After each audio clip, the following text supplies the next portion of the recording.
Сегодня у нас в гостях очень интересный гость, доктор исторических наук, этнолог, демограф, но и в целом один из наиболее таких серьезных, крупных интеллектуалов татарского мира, Татарстана, и беседа с ним всегда очень интересна, потому что она многогранна, в какой-то степени провокативна, потому что скрывает такие очень обывательские стереотипы, которые кажутся на первый взгляд незыблемыми, но если их Дамир Мавлявич Исхаков начинает ковырять, начинает деконструировать, тогда получается, что называется, россыпь интересных мыслей и тезисов.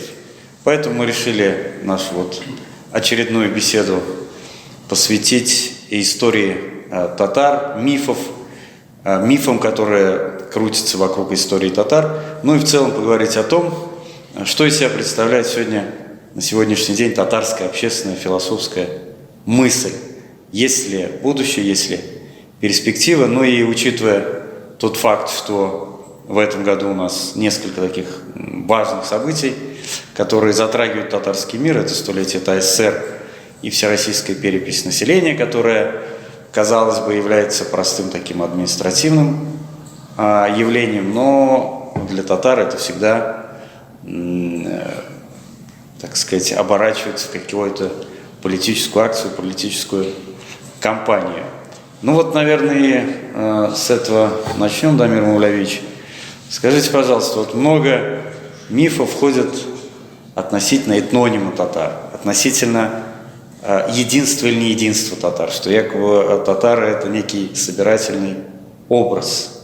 Так в конечном итоге, что или кто такие татары? Ну, начнем с того, что, во-первых, татары существуют.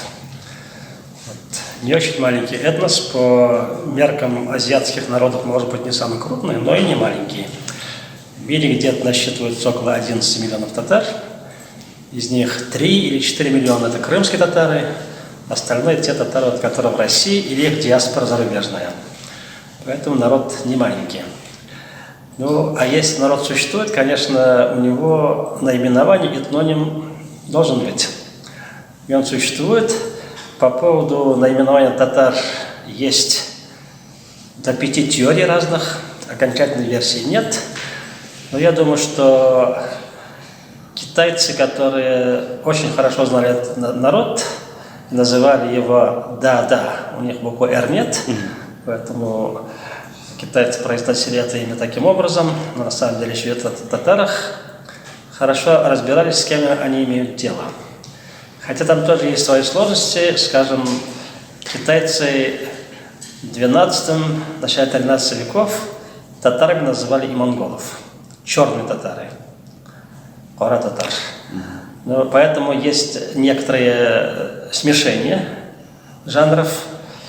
Но на самом деле татары являются реально существовавшим весьма старинным народом, потому что уже в древнетюркских нагробных памятниках, которые поставлены в 7-8 веках, есть этноним, а запись относится фактически к 5-6 векам, поэтому татары уже тогда существовали. Но 30 татар от 100 татар.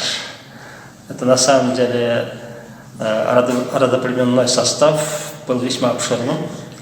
Поэтому Рашиддин, который писал в начале XIV века, он приводит некоторые данные, которые говорят о том, что татары были многочисленной группой. Но центральноазиатского происхождения, поэтому китайцам знакомый народ. Хотя дискуссии до сих пор ведутся, не были ли они монголоязычными.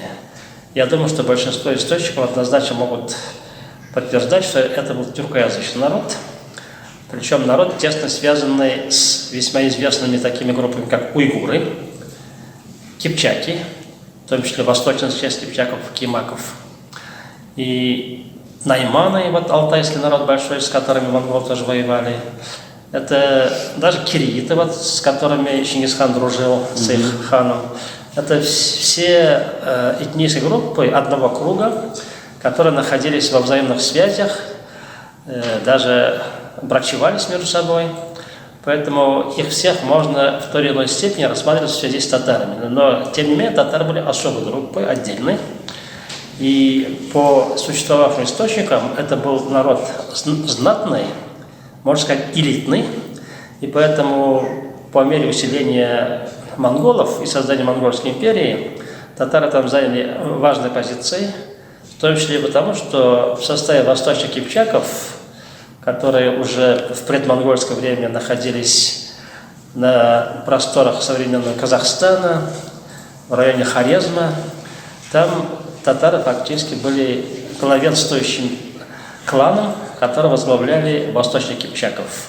И были тесно интегрированы в Хорезмское государство, государство Хорезмшахов. И женщины из этих родов фактически были матерями последних Хорезмшахов. Гвардия состояла из этих восточных кипчаков во главе с татарами. Поэтому, когда вот речь заходит о монголо-татарах, фактически речь идет о том, что вначале были монголы, которые создали сначала Центральной Азии государство, и по мере усиления Монгольской империи туда вошли много тюрок, и в основном во главе с татарами. Это вот надо четко помнить, поэтому известное русское номинирование монгол-татар – это правильное понятие на самом деле, имеет смысл, потому что среди народа Монгольской империи и в особенности той ее части, которая потом стала называться Золотой Ордой, татар было очень много. Это кипчакские группы, которые были перемешаны в том числе с татарскими кланами. Поэтому один из видных татарских ученых уже давно, филолог, он в своих работах прямо писал, что еще до прихода монголов татары жили в степях Северного Причерноморья и вот в казахстанских степях. Поэтому я думаю, что татары, как древний народ, они имели значительную протяженность в истории, и особенно в связи со своим элитным положением заняли важные позиции и в Золотой Орде. Поэтому Золотоордынское государство надо рассматривать как татарское государство. Там монгольская элита была немногочисленная, и очень быстро эти монголы растворились среди тюрок. И поэтому все соседние народы, китайцы, иранцы, европейцы, все называли народ Золотой Орды татарами. И это сейчас вот из российских учебников термин исчез.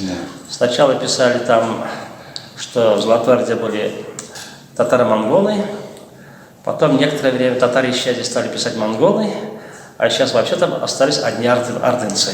Ну вот по поводу этого термина очень интересно узнать ваше мнение. То есть получается, что история России прерывиста была до какого-то времени, когда я сам изучал историю в школе, значит, была какая-то часть, вот, значит, Восточной Европы, которую мы изучали, что-то там происходило в степях в Азии, потом резко пришли татаро-монголы, как нас учили, что-то там опять происходило, борьба русских княжеств за свободу, ну и потом мы изучали историю завоевания, значит, московским княжеством татарских ханств. Почему вот, на ваш взгляд, такая прерывистая, такая неоднозначная история? Ну, потому что, откровенно говоря, Московское царство, которое тоже выделилось из Золотой Орды, было одним из наследников Золотой Орды, оно, заняв доминирующее положение, решило забыть своих предшественников. И очень много было для этого сделано, в том числе с участием немецких историков, которые выполняли политический заказ, начиная со времен Романовых. Если так посмотреть, то историю Московского царства без татар просто написать невозможно, потому что предшествующая история Золотоордынского периода, потом даже само Московское Великое княжество, оно было так тесно переплетено с разными татарскими государствами, возникшими на основе Золотой Орды, например, с Крымским ханством, с Ногайской Ордой, с Казанским ханством уж постоянно взаимодействовали. И это были отнюдь не только враждебные отношения, это были как политические наследники Золотой Орды, которые входили в всевозможные коалиции, воевали между собой И вот на последней стадии этих процессов Московское Великое княжество заняло доминирующее положение и фактически заместил собой бывшую Золотую Орду. Поэтому, кто хорошо знает историю, тот прекрасно понимает, что Московская Русь или Московское государство по мере расширения фактически вобрало в себе все основные территории Золотой Орды. Прямой наследник Золотой Орды. Об этом говорят даже символы Московского царства. Вот сам термин «царь», он великим князем московским был окончательно утвержден только после завоевания татарских ханств. Потому что царями в русских княжествах называли золотоордынских ханов. Герб российский, двуглавый орел, это личный знак чингизидов, это символ племени Киат, откуда вышли Чингисхан и его родичи. А в 17 веке еще этот орел был увенчан 3 коронами. И вот есть в гербовнике российском перечисление, что за короны там находились. И прямо говорится, что короны были Казанского ханства, Астраханского ханства и Сибирского ханства. Ну вот вы плавно подошли к вопросу, который я хотел задать. С чем связаны вот эти вот субэтнические разделения внутри большого татарского этноса на сибирских, астраханских татар, ну, Мишар, понятно, есть Кряшины. И почему, ну, это, возможно, будет второй вопрос, который вы сможете, так сказать, органично на него ответить, тоже почему вот эти вот субэтнические различия, они возникают в моменты перед переписью, всероссийской переписью населения. Нет ли в этом что-то такое вот политическое? Ну, что касается вот разделения татар на ряд этнических групп, то это процесс естественный. Все крупные этносы имеют такие деления. Ну, англичан возьмешь, там шотландцы, валлийцы, зайдешь к испанцам, там каталонцы, баски и так далее. Колесийцы, Да, там кого-то. у немцев полно таких групп. Баварцы до сих пор себя вообще-то немцами практически не считают, они там ходят в своей одежде, поэтому у всех народов есть, татары не исключение. Но потом вот надо же естественные причины тоже рассматривать. Была Золотая Орда, у этого государства было ядро в Поволжье. Причем ядро было кочевым, и мы знаем даже примерные данные о том, сколько было татар. Там во времена хана Узбека, то есть это вот первая половина XIV века, там было около 2 миллионов кочевых татар. Но много татар было и в городах тоже. Однако вот эта кочевая часть должна была контролировать ряд территорий, а государство было весьма обширным.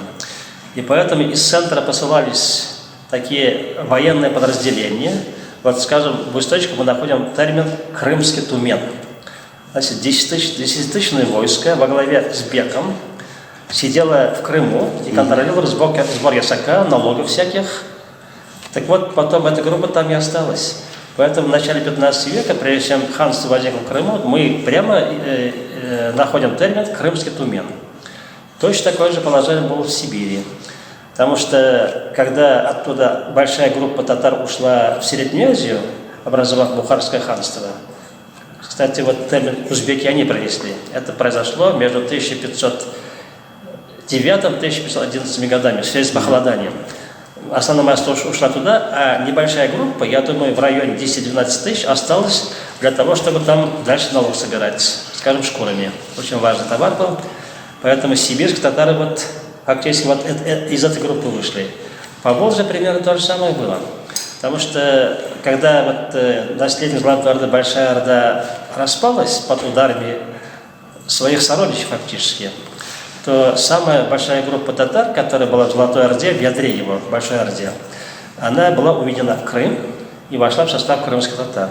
Поэтому в начале XVI века, после того, как Большая Орда была уничтожена, Крымское ханство резко усилилось, там демографическая масса стала большой. И вот потом эти татары там и остались.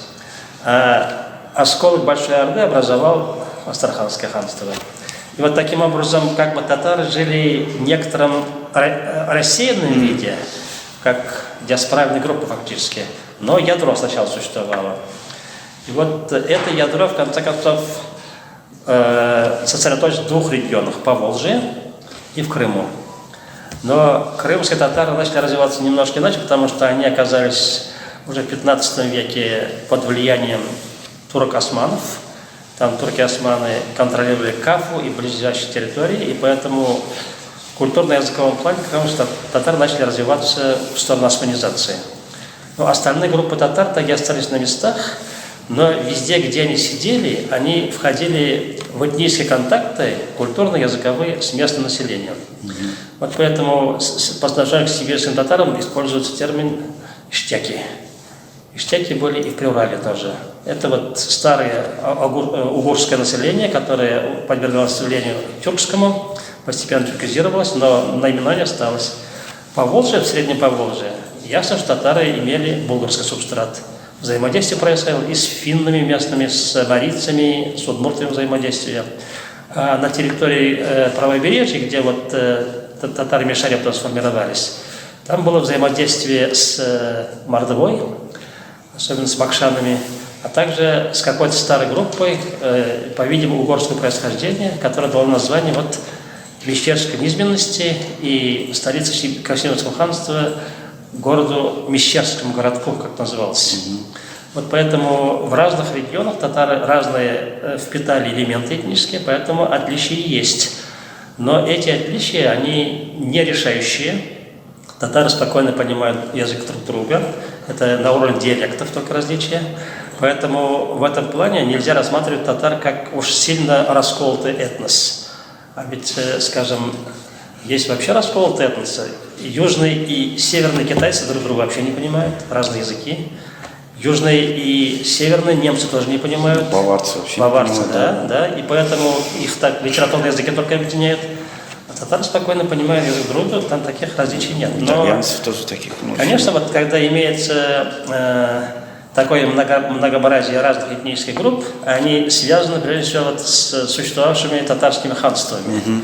Вот Астраханское ханство, там астраханские татары сформировались в Казанском, казанские, в Касимовском, Мишари там были, в Сибирском, сибирские татары сформировались. Вот это вспоминается, потому что и в культуре отражается, и поэтому всегда находятся силы, которые, вот, пользуясь этим, хотят немножко татарский этнос раздробить.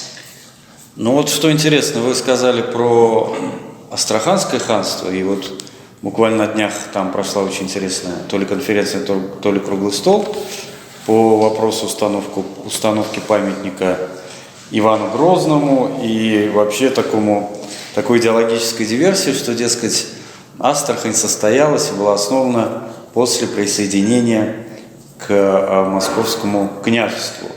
То есть там очень интересный процесс идет, за которыми стоит олигарх Малафеев, у которого есть там свои информационные, в том числе, да, ресурсы, Царьград, да, где они ведут такую откровенную монархическую, шовинистическую пропаганду, как мне представляется, очень деструктивную вообще для единства российского народа и российского государства. Так вот, что же происходит с астраханскими татарами? Потому что я наблюдаю и вижу, что в последнее время там активизировались люди, которые говорят, что мы нагайцы, юртовские татары, то есть мы к казанским татарам не имеем никакого отношения. Вот что стоит в основании вот этих всех разговоров? Ну, тут, во-первых, два вопроса самостоятельно немножко. Вот что касается Астраханского ханства, то я сказал, что оно возникло как часть Большой Орды. И мы имеем данные о том, что когда Большая Орда была уничтожена, в Астраханском ханстве было около 100 тысяч населения. То есть это не маленькая группа была на самом деле для Средневековья. Но астраханские татары были всегда во враждебных отношениях с нагайцами. Вот это, можно сказать, кровные враги друг другу. Поэтому пока Астраханское ханство существовало, нагайцы и близко не могли подойти к этому государству. Но, правда, иногда они подходили, но в завоевательных целях. Обычно в союзе с крымскими татарами. А крымские татары, которые в свой состав включили остатки Большой Орды, они хотели и астраханских татар туда подсоединить. И нагайцы в своих интересах вот здесь действовали. Поэтому, когда я слышу иногда, что вот остатки астраханских татар, это юртовские татары, это нагайцы, это просто смешно, потому что это единственная настоящая группа, которая осталась от татар Астраханского ханства. И они никакого отношения к нагайцам иметь не могут. Правда, тут есть один нюанс, когда вот Казанское ханство было присоединено, потом Астраханское ханство было завоевано, московские цари в интересах государства стали привлекать часть нагайцев на свою сторону, и их стали сажать в Астрахани и в окрестностях Астрахани. И вот тогда бедных оставшихся юртовцев, юртов-татар, они отдали как крестьян нагайским мурзам. И вот поэтому иногда люди, которые не слишком разбираются в ситуации, по именам этих мурз пытаются из юртовских татар сделать нагайцев. Это абсолютно неправда. Но что касается других татар астраханских, я думаю, что здесь, конечно, были жестокие военные сражения, на самом деле, при взятии Астраханского ханства.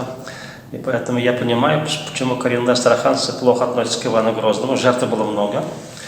Но часть татар просто оттуда бежали. Отступили в казахские степи, и они сейчас в составе казахов. Вот классический пример. В районе города Актюбинска, там есть довольно большая группа казахов, которые именуются по племенной принадлежности Алшин. На самом деле, что интересно, это остаток древних татар, который назывался Алчин-татар. Еще монголы с ними воевали, когда империя только возникала. И вот эти татары, они были одними из основных кланов, может быть, 4-5 кланов, которые правили Астраханским ханством, и они вот успели уйти и оказались в составе казахов. Вообще, западные казахи во многом состоят из татар и из нагайцев. Ну, нагайцы тоже татары, на самом деле. Ну, самосознание-то у них сохранилось? Как татарское, нагайское? Нет. Вот я с казахами, алшинами разговаривал, лично контактировал. Они себя считают сейчас уже казахами, памяти нет о том, что когда-то были татарами. Когда я им объяснил, что они относятся к древним татарам, они с большим недоверием отнеслись к этой информации. Но при этом на севере Казахстана очень много татар. Вот я знаю, что там достаточно большой интеллигентский слой, мечети строили татары, вот, семей, то, что был раньше Семипалатинск. Это более позднее, да, напластование? Да, конечно, это уже ситуация, может быть, 18 века. Хотя есть данные о том, что некоторые татары в период завоевания Казанского ханства тоже ушли туда. Но я думаю, что информация достоверная, потому что есть отдельные сюжеты, связанные с племенем Аргын, которые в Казанском ханстве были. В составе казахов тоже есть. Может быть, вот смысл в этих преданиях имеется.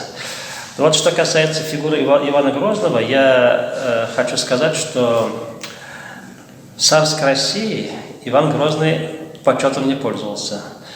И ни один из русских царей не посмел поставить ему памятника. И вот те люди, вроде Малафеева, которые сейчас ходят, они оказались гораздо более правоверными, чем сами настоящие русские цари. То есть они, как сказать, превзошли своих духовных и политических вождей. И это смешно, конечно, но на самом деле Иван Грозный такая фигура, что поставить ему памятник, я думаю, что нецелесообразно совершенно. Вот при взятии Казани там мы знаем, какие были жертвы, просто страшные. Очевидец событий вхождение Ивана Грозного в Казань, уже после взятия Казани, он рассказывает, что трупы татар лежали вровень с крепостными стенами. И Андрей Курбский, который участвовал в завоевании, тоже об этом писал. 20 тысяч татар просто увели в плен. Это псковские летописи пишут. В Астрахани было примерно то же самое. Там многие татары, которые вот охраняли город Астрахань и свое государство, они просто погибли. Вы вот приводили цифры, что из 100 тысяч где-то 7 тысяч остались живых. Да, когда русские завоевали Астраханское ханство, там в 1570-х годах есть первая информация, сколько осталось. Вот оставшихся татар было 7 тысяч человек. Ну, может быть, это численность мужчин, это возможно. Но все равно это очень небольшая численность по сравнению с тем, что было. Да, ну вот если позволите, действительно важная ремарка относительно Ивана Грозного, что действительно его не совсем жаловали в имперской России. В общем-то, Малафеев пытается быть, видимо, радикальнее самих черносотенцев, да, которые за веру царя Отечества ходили. Но ведь в действительности Иван Грозный взял Казань и Астрахань, как говорят имперцы, но при этом он прервал династию Рюриковичей, при этом он создал смуту, при этом он, организовал и инициировал несколько войн опустошительных с литовцами там в том числе, с крымчаками. И это привело государство московское просто на грань выживания. А тут я думаю, что вот есть особая линия, которую мы должны четко отслеживать. Фигуру Ивана Грозного очень любил Сталин. Да. Даже фильмы делали в то время по этому поводу. Эйзенштейн. Да, понятно, что человек, который формировал тоталитарное государство, он очень нуждался в каком-то образце, так сказать, предшественник, который твердым кулаком правил государством, ни на кого не смотрел, устроил буквально террор в государстве. Сталин тем же самым занимался, и поэтому Сталин не любил эту фигуру. Но в современной России тоже крепнут тенденции, когда твердый кулак нужен, считают российские верхи сейчас. И поэтому, по-видимому, из-за того, что есть у политических кругов некоторая потребность показать, что их политика, она вечная и имеет очень большую длительность, они как раз пытаются протянуть ниточку историческую к этой фигуре. Но понятно, что при этом они попадают в весьма своеобразное положение, с которого очень трудно, достойно выйти, потому что предшественник вообще-то был плох во всех отношениях. Он убил огромное количество людей, в том числе русских. Если посмотреть, какой он погром устроил в Новгороде, просто это ужас даже для Средневековья. Он убивал своих жен, тоже хорошо известный факт. Может быть, даже своего сына убил, есть такое предположение. Государство действительно по всему осталось в обломках, и еле-еле в начале 17 века Романовы, которые опирались в том числе и на татар, смогли восстановить государство и отринуть польскую интервенцию. Это все последствия правления Ивана Грозного. По сути говоря, действительно так, потому что слабое государство, есть же такой очень странный миф, что нужен сильный царь, который восстановит порядок. Но если государство слабое, если у него нет сильных властных институтов, ведь Иван Грозный разогнал избранную раду, он Боярскую думу разогнал, он ни с кем не считался, устроил опричный террор. То здесь какой бы сильный руководитель не был, если у тебя государство лежит в руинах, что же здесь, чем же здесь править? Эти мифы, к сожалению, они очень сильно въедаются даже в сознание элитарных кругов. Кстати, как историк могу сказать, что Боярская дума, которая в России формировалась исторически, она весьма походила на аристократический совет, скажем, английского королевства, там совет пэров и так далее, но на самом деле имела татарские истоки. И западные ученые, многие считают, что Курултай, который существовал в Золотой Орде, был аналогом Боярской думы. И если бы эта Боярская дума нормально развивалась, мы бы имели со стороны аристократов ограничение царской власти, и это было бы фактически первым важным элементом демократии, которая в России могла сформироваться. Но Иван Грозный, уничтожив эту знатную часть, элитную часть, фактически уничтожил начатки демократии тоже. И потом уже в России все время развитие шло путем укрепления самодержавной власти. Да, которое в конечном итоге привело к очередному краху. Давайте переместимся в Башкортостан. Мы знаем, какие страсти сейчас там происходят, и вы в эпицентре этих идеологических баталий находитесь. Для наших зрителей было бы интересно узнать, почему башкирские миссионеры, скажем так, пытаются придумать такую концепцию о северо-западном диалекте башкирского языка и под это дело тамошних татар загнать в лоно башкирского народа. И все это накануне, опять-таки, переписи населения. Вы ведь этим вопросом занимаетесь с конца 90-х годов. Давно, даже раньше. Даже раньше. Первое мое занятие этой проблемой произошло в 1988 году. Еще ЦК КПСС существовал. И оттуда в Казань приехал человек, отвечающий за Башкортостан и Татарстан. Аркадий Филиппович Солодовников его звали. Он как раз готовил доклад Лигачева, который потом прозвучал на заседании Политбюро. А в это время было очень много жалоб из Башкортостана от татар, что татарский язык уничтожается и что ее записывают башкирами. Тут мы должны сказать, что в 1989 году была последняя всесоюзная перепись населения. Да, вот как раз после выступления Лигачева, когда в Башкортостане поменялась власть, прошла перепись 1989 года, которая дала нормальный результат. Там татары записаны татарами, башкиры башкирами. Вы не можете сказать примерное соотношение каково было? Около 28% татар, но около 24% башкир. Но на самом деле с башкирами ситуация сложнее, я потом скажу, потому что часть башкир татароязычные. Это не сегодня сложилось, это давние процессы шли. Поэтому, если татароязычный башкир отдельно выделить, то, собственно, башкир с настоящим башкирским языком 15% будет в Башкортостане. И вот такая ситуация башкирской политической круги всегда раздражала, потому что было не очень понятно, что за Башкирская республика, где башкир меньшинство. И начиная даже с 50-х годов, со времен правления Нуриева там, начались попытки демографического усиления башкирского народа. Но с рождаемостью было не так важно, поэтому решили пойти по пути башкиризации татар.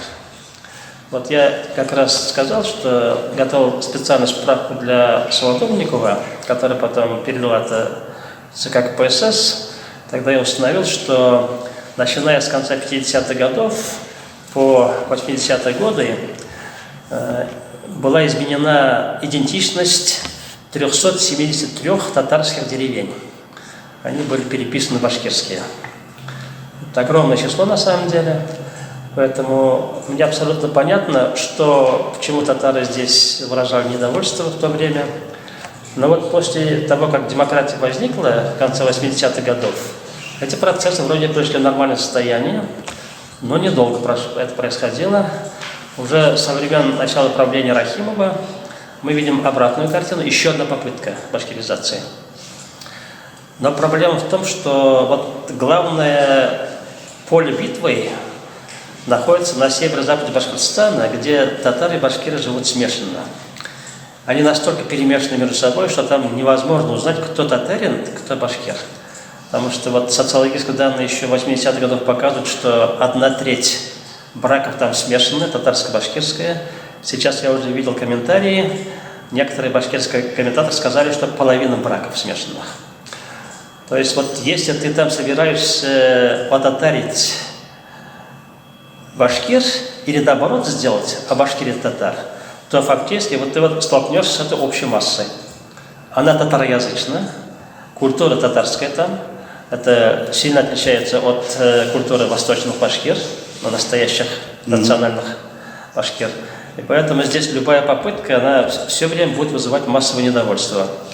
И вот сейчас, когда была официально объявлена теория о том, что вот северо-западный диалект, на котором якобы говорят башкиры, а это общий разговорный язык и татар, и башкир, северо-западного района Башкортостана, что он является башкирским диалектом башкирского языка, это, конечно, полный нонсенс.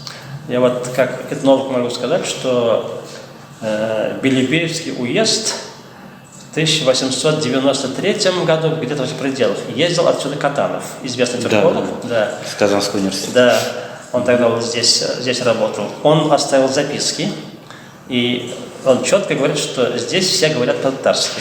Он записал. Кстати, он был родом Хакас, по паспорту татарин. Это еще более интересная проблема. Можно отдельно поговорить на эту тему. Но вот его фиксация важна, потому что он известный тюрколог, и даже не просто тюрколог, он занимался классификацией тюркских языков. Да, и прекрасно разбирался. Поэтому Оказывается, что вот современные башкирские лингвисты, которые вот такую теорию выработали, они как бы выпадают из орбиты тюркского языкознания. Это какая-то доморощенная теория какая-то, которая не вписывается вот, в общетюркские знания. Наши, скажем, казанские диалектологи давно там поработали. Есть у нас диалектологический атлас, где точно четко сказано на основе языковых критериев. И по этим материалам видно, что здесь, на северо-западе Башкортостана, распространен так называемый менделинский диалект татарского языка. Он обширный, начинается с восточных районов Татарстана и включает значительную часть территории Башкортостана. И вот эта битва, на самом деле, она весьма сложная, и не сегодня началась, и не завтра кончится. И вот что я хочу сказать. Башкиры не хотят признавать, что у этносов могут быть разные половинки. Вот я просто обращаю ваше внимание, у поволжских народов у всех есть двойные деления. Вот Мордва, Эльзя, Мокша, чуваши, верховые, низовые, марийцы, луговые, горные.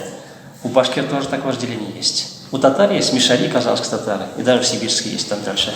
Поэтому вот попытка насильственным путем приклеить ничего не даст. И это кроме массового недовольства и политического кризиса в Башкортостане ничего не будет. Ну вот тогда очень интересно, я думаю, что вы тоже нашим зрителям объясните, значит, вот эту вот дихотомию относительно того, что есть башкиры были как сословие, да, и башкиры как этническая группа. И очень часто бывает, что путают эти понятия, и исходя из сословного принципа, ну это как христиане и крестьяне, да, вот был такой миф, что крестьяне от слова христиане. То есть мы же не христиане, но мы крестьяне. Вот это интересный вопрос, и на самом деле в научном плане проработан. Просто об этом, может быть, некоторые люди не знают, но вот я один классический пример приведу. Наш известный богослов, ученый Реза Фахриддин. У него в паспорте написано «башкирин». Но мы знаем, откуда его предки вышли. Они из нашего Зеленодольского района, служилые татары были.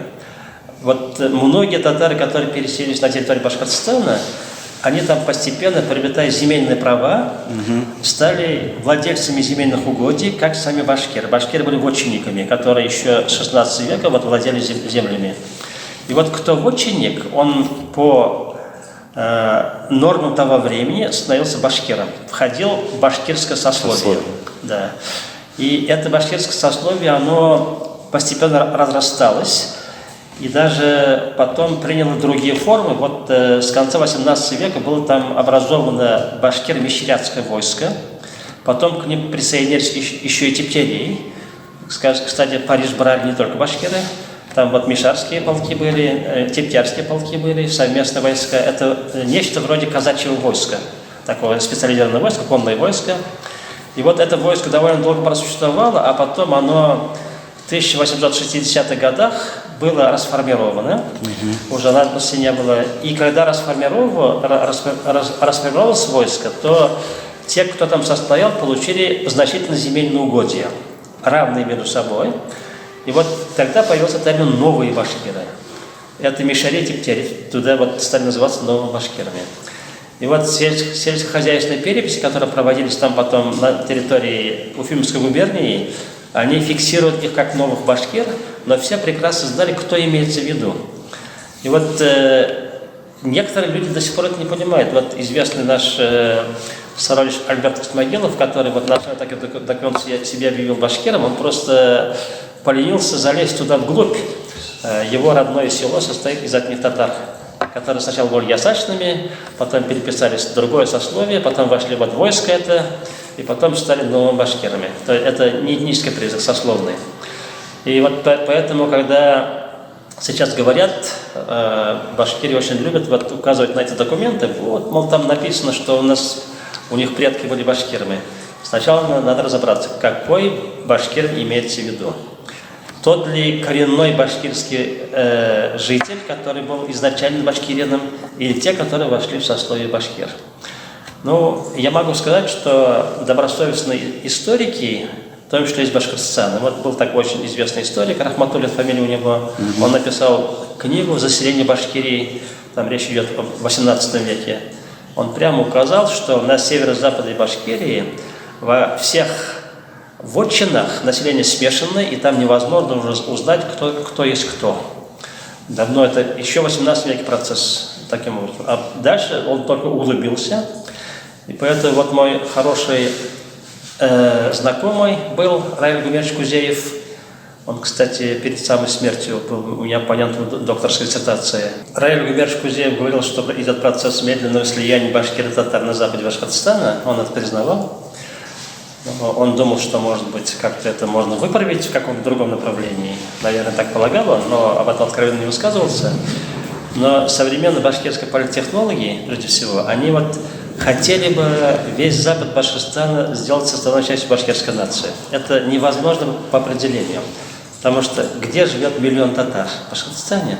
Поэтому, как ты будешь поглощать миллион татар, когда за спиной еще стоит Татарстан с 2 миллионами татарским населением. Поэтому это изначально проект, который не состоится вообще, не может состояться, но попытка будет сделана. И во время этой переписи тоже. И вот башкирских политтехнологов и политический круг интересует только возможное увеличение доли башкир. Так как мы сейчас уже знаем, конкретно по переписи 2002 года была сделана большая фальсификация. Об этом не только мы писали, но и ученые московские, даже такой наш недоброжелатель, как Валерий Тишков, тот признавал. Но он говорил, что, может быть, 100 тысяч приписали татар к башкирам. На самом деле больше было. Я думаю, что не менее 200 тысяч. Некоторые пишут о 250 тысяч, даже 300 тысяч говорят. Но сейчас вот в 2010 году немножко откат произошел, потому что тогда Рахимов уже уходил. Контроля жесткого не было, Хамитов приходил, и поэтому немножко цифры выправились по сравнению с 2002 годом, но часть татар, я думаю, что около 100 тысяч еще осталось в составе башкир. И вот сейчас как раз политтехнологи башкирские хотят, чтобы хотя бы операция 2010 года повторилась, чтобы вот свою долю удержать. Между тем, это очень трудно будет сделать. Вот в 2015 году в Башкортостане провели микроперепись. По всей России проводили. Выборка микропереписи спускается из Москвы. И там уже переделать нельзя. И вот эти материалы 2015 года очень хорошо повторяют материалы переписи 1989 года. Пропорции совсем не те, которые были в 2002 году. Татарско-башкирские пропорции. Я думаю, что надо ориентироваться на эти цифры. А если они будут нарушены, то в этом случае уже придется выносить на общественный суд, может быть, на суд государственных органов, вопрос о нарушении хода переписи.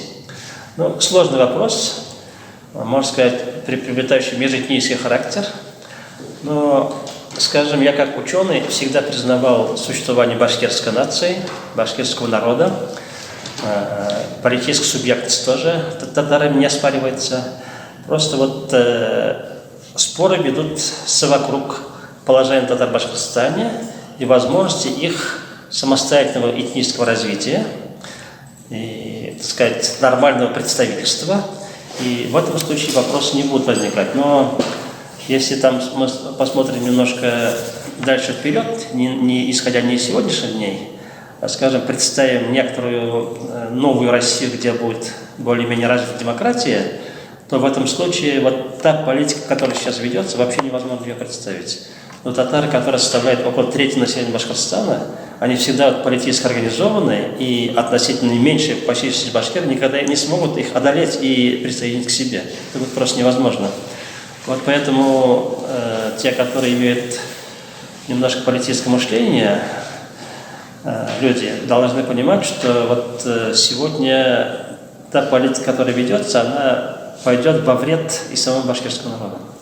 Да, при том, что между татарами и башкирами на низовом уровне никаких проблем нет. Да, это как бы искусственно культивируемая проблема. И вот эти люди, которые хотят удержать власть, судя по всему, через этнический фактор, вот эти вот раскачивают эти вещи. Ведь есть же башкиры с татарским языком. То есть они по праву могут записаться также и татарами, в общем-то. Нет, вот я вообще не понимаю даже Хабирова.